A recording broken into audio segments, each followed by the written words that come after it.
اور آخرت کی زندگی، قبر کی زندگی، جہنم کی زندگی، جنت کی زندگی، وہ ہماری طرف کو منہ کیے ہوئے ہیں اور ہماری طرف قدم بڑھا رہے ہیں اور بھاگی چلے آ رہی ہے۔ حدیث سے معلوم یہ ہوا کہ انسان کی زندگی جو جو گزر رہی ہے وہ اپنی موت کے قریب ہوتا چلا جا رہا ہے۔ ہم یہ سمجھتے ہیں کہ ہماری عمر 20 سال، 22 سال، 25 سال کی ہو گئی، اب بہت بڑے ہو گئے، ہم بڑے نہیں ہوئے، بلکہ 20 اور 22 اور 25 اور 30 جو سال ہیں گزرے ہیں، یہ ہماری زندگی میں کم ہو رہے ہیں اور اتنے سال ہم اپنے موت کے قریب ہو گئے۔ جب ہم خوشی مناتے ہیں اور اپنے بچوں کا برتھ ڈے مناتے ہیں، بڑے خوش ہوتے ہیں، ہمارا بیٹا 15 سال کا ہوا ہے، آج 12 سال کا ہوا ہے، وہ 12 سال کا نہیں ہوا ہے، 12 سال اس کی زندگی کے کم ہو چکے ہیں، وہ 12 سال اپنی موت کے قریب ہو گیا ہے، وہ 12 سال قبر کے گڑھے کے قریب ہو چکا ہے۔ ہمیں اس میں اپنا محاسبہ کرنا چاہیے، اپنی زندگی کا حساب لگانا چاہیے کہ 20 سال، 22 سال، 25 سال میری زندگی کے گزرے، آیا ان میں نے رب کو راضی کرنے کی کوشش کی ہے یا شیطان کو راضی کرنے کی کوشش کی ہے؟ اور موت کا لفظ کہنے میں بڑا آسان ہے اور سننے میں بڑا آسان ہے، پڑھنے میں بہت آسان ہے۔ قرآن کے الفاظ کو غور کیجیے گا، کل نفس ذائقۃ الموت، ذائقۃ الموت، قرآن نے درجے ذائقہ بولا، ہر انسان کو موت کا ذائقہ چکھنا ہے، موت کا کڑوا گھونٹ، موت کا کڑوا پیالہ ہر انسان کو اپنے قلب سے اتارنا ہے۔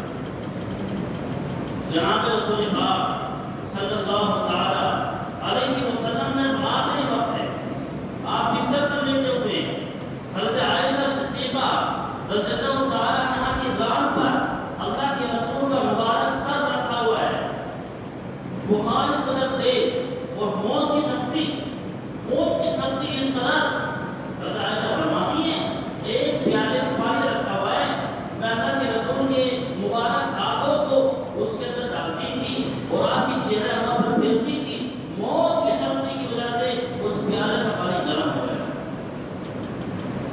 یہ کس کو ہو رہی ہے سختی؟ کائنات کی سب سے عظیم شخصیت کو، جس کے صدقے میں اور جس کی وجہ سے اللہ تبارک و تعالیٰ نے اس کائنات کو پیدا کیا ہے، زمین کو، آسمان کو، چاند کو، سورج کو، ستاروں کو، ان پہاڑوں کو، چرند اور پرند کو، ساری انسانیت کو، جس ذات کے صدقے میں اور جس ذات کی وجہ سے اللہ تبارک و تعالیٰ نے وجود بخشا ہے، اس ذات کو یہ سختی وقت برداشت کرنی پڑے۔ حضرت عمر فاروق رضی اللہ تعالیٰ عنہ نے حضرت کعب رضی اللہ تعالیٰ عنہ سے معلوم کیا کہ موت کی سختی کیا ہوتی ہے اور انسان کی روح اس کے بدن سے کیسے جدا ہوتی ہے۔ روح کا عجیب معاملہ ہے، سائنس آج تک حیران پریشان ہے لیکن ابھی تک روح کی حقیقت کو نہیں پہنچ سکی ہے۔ روح کی چیز کا نام ہے، روح ہوتی کیسی ہے نہیں پتا کسی کو، سائنس حیران ہے۔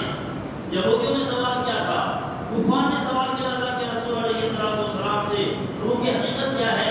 اللہ نے جواب دیا ہے وَيَسْأَلُونَكَ عَنِ الرُّوحِ، اے نبی وہ آپ سے روح کے بارے میں معلوم کرتے ہیں روح کیسی ہوتی ہے؟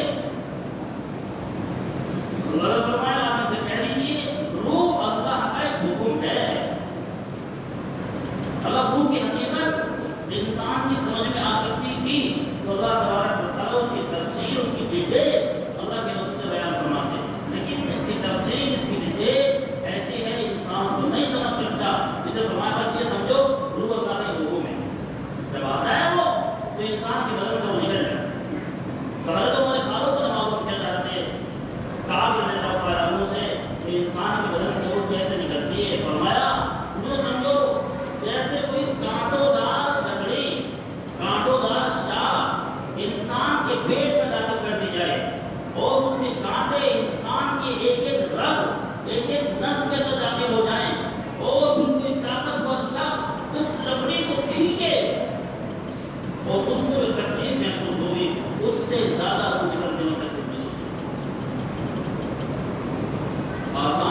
حضرت عمرو بن عاص رضی اللہ تعالیٰ عنہ یہ کہتے تھے کہ جب نزاع کا عالم ہو، کسی شخص کی روح قبض ہو رہی ہو اور وہ اس کے پاس میں بیٹھا ہوا ہوں، تو میں اس سے کوئی عقلمند شخص ہو، میں اس سے معلوم کروں کہ روح کس طریقے سے نکلتی ہے، وہ عالم کیا ہوتا ہے۔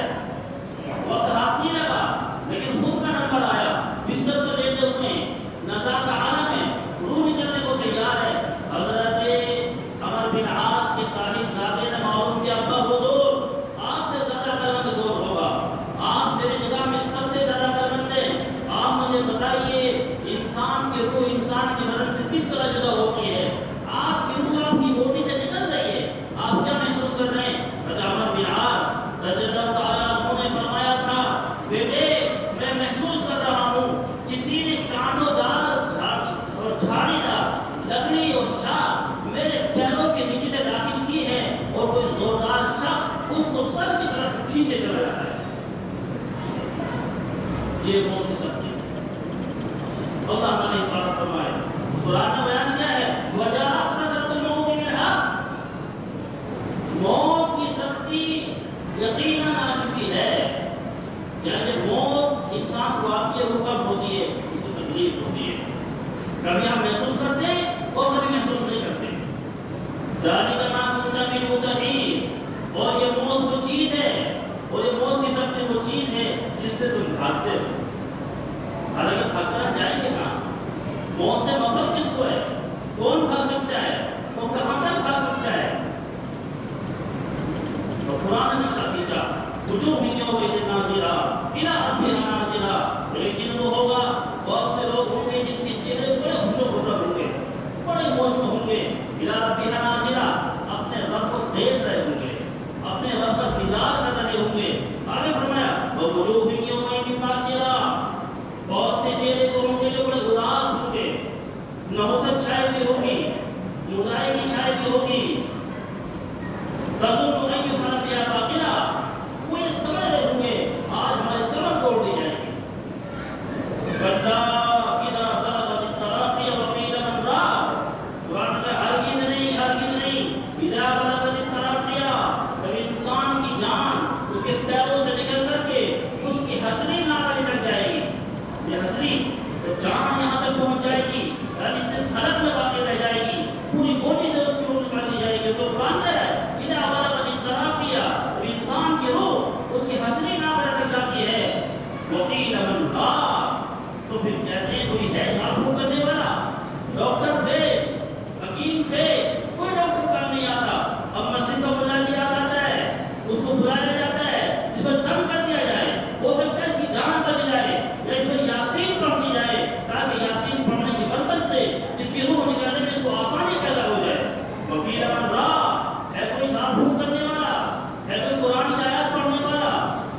کی نیکیوں کو دیکھنا ہے.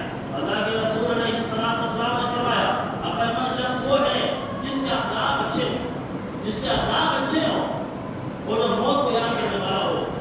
یہ حدیث میں فرمایا اکثر ذکر حاصل النزار، لذتوں کو شہوتوں کو ختم کرنے والی موت کو کثرت سے یاد کرو.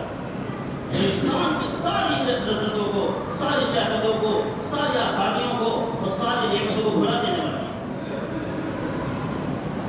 ابھی پچھلے ہفتے ہمارے دادی کا انتقال ہوا، 100 سال کی عمر کے مر جاتے. بیٹی بھی ہے، میں سرانا بیٹھا ہوں، بہنیں بیٹھی تھی ہماری، یاسین پڑھ رہی ہیں، میں یاسین پڑھ رہا ہوں، ہر طرح کی سانس چل رہی ہے. ان کی روح میں نے اپنی آنکھوں سے نکلتی ہوئی دیکھی ہے. اپنے دادا کی روح میں نے اپنی آنکھوں سے نکلتی ہوئی دیکھی تھی 2003 میں، میں بچہ تھا. اپنی دادی کی روح بھی میں نے اپنی آنکھوں سے نکلتی ہوئی دیکھی ہے. لیٹی ہوئی ہے، ہر طرح کی سانس چل رہی ہے. جب آخری سانس ان کی نکلی ہے، جب روح ان کی ہستی پر آ کر بیٹھتی ہے، قرآن کی زبان میں کہہ دو، اور جب آخری سانس ان کے بدن سے جدا ہوئی ہے نا، اسے جھاگ آ گئی. اور میں نے محسوس کیا کہ لیٹی بھی نہیں، وہ ان کا چہرہ قبلے کی طرف کیا، ہم نے لیٹی بھی ہے، پورا بدن ایسا نہیں سکڑ گیا. تو آخری روح کی نکلی، سب رونے میں لگے ہوئے تھے، خدا کی قسم تو وہیں بیٹھ گئے. ان کی موت کو بھول گیا میں، مجھے اپنی موت یاد آئی کہ میرے ساتھ کیا ہوا. ساری لذتیں ختم کرنے والی موت کی یاد. اللہ سے معافی مانگنی چاہیے، اللہ کے سامنے رونا چاہیے، اور ہر وقت ہمیں یہ کوشش کرنی چاہیے اور یہ سوچنا چاہیے کہ ہمیں ایک نہ ایک دن اس دنیا کو چھوڑ کر کے اور دنیا کی نعمتوں کو چھوڑ کر کے جانا ہے اور اللہ سے جانا کے ملاقات کرنی ہے. کل کا واقعہ رتن ٹاٹا کی موت سارے انسانوں کو معلوم ہے، ہمارے لیے ایک عبرت کا نشان ہے. عبرت کا نشان ہے. دنیا کے کم سے کم 100 کنٹری کے اندر، 100 ملکوں کے اندر کاروبار کرنے والا شخص اور کمپنیاں اور ہوٹل اور گاڑیاں چلانے والا شخص ٹاٹا موٹرز کو واقع نہیں ہے. بے شمار دنیا کے اندر چلی جا رہی ہے اور کتنے پروجیکٹ کے ساتھ میں یہ تھے، لیکن اب دنیا سے غیر وقت رہا ہے. موت کے سامنے آ کر انسان بے بس ہو جاتا ہے. ساری چیزیں ہیں اور کوئی چیز کام نہیں آتی ہے. میرے عزیزوں، ہمیں سوچنا چاہیے کہ اللہ تبارک و تعالیٰ ہماری زندگی کو آسان بنائے اور شریعت کے مطابق ہمیں اپنی زندگی کو گزارنے کی توفیق عطا فرمائے، اور ہماری کوشش ہو حقوق ادا کرنے کا کوتاہی نہ ہو، اور اس سے زیادہ کوشش ہماری ہونی چاہیے حقوق العباد میں، بندوں کے حقوق میں ہماری طرف سے کوتاہی نہیں ہونی چاہیے. کسی کا حق ہم نہ مارے، کسی پر ظلم ہماری طرف سے نہیں ہونا چاہیے. میں بار بار یہ بات کہتا ہوں، خاص طور سے قرآن کی تفسیروں میں یہ بات کہتا رہتا ہوں، اللہ اپنا حق تو معاف کر دے گا. آپ نے نماز چھوڑ دی، چلیے چھوڑ دیا تھا، معاف کر دے گا. لیکن کسی کا حق اگر ہم نے مارا ہے وہ معاف ہونے والا نہیں ہے، اللہ اس کو معاف نہیں فرمائے گی. اور قبر کی سختی اور قبر کی منزل اور قبر کے اندھیری اور قبر کے کیڑے مکوڑے عجیب منظر، اس کو تصور نہیں کر سکتے. اور اس منزل سے، اس گھر سے اپنے کو گزرنا ہے، اس کو بھاگ نہیں سکتے. اس لیے قرآن نے کہا وَمَا الْحَيَاةُ الدُّنْيَا إِلَّا مَتَاعُ الْغُرُورِ. دنیا کی زندگی دھوکے کا سامان ہے. اس دنیا کو ہمیشہ کی زندگی نہ سمجھیں، اس کو چھوڑ کر کے